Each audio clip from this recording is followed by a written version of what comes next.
une casse de l'ascenseur social, des professeurs bradés.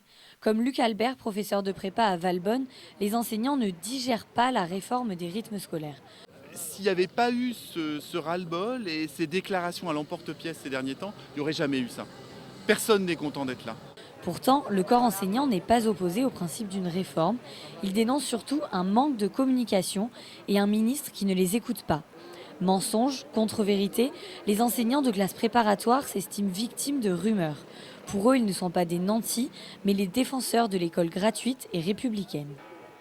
On est diffusé dans toutes les petites villes, il y a des classes préparatoires. On est le premier cycle d'insertion des étudiants dans le supérieur, on est gratuit. On est républicain, il n'y a pas de passe-droit, il n'y a pas d'école, il n'y a pas de petites officines à 7 000 euros les 15 jours pour faire intégrer les concours. Ça n'existe pas en prépa. Les syndicats sont en première ligne de la contestation. Leur rôle est de maintenir une cohésion dans les revendications et de conserver un front uni face à la réforme. C'est une réforme qui aurait pu fonctionner de manière, je dirais, intelligente si le ministre avait écouté et entendu la profession. Malheureusement, il l'a fait à moyen constant et c'est pour ça qu'on en arrive à déshabiller Pierre pour habiller Paul. Selon les organisateurs, environ 95% des professeurs de prépa de la métropole niçoise étaient présents. C'est la première grève de l'histoire des classes préparatoires.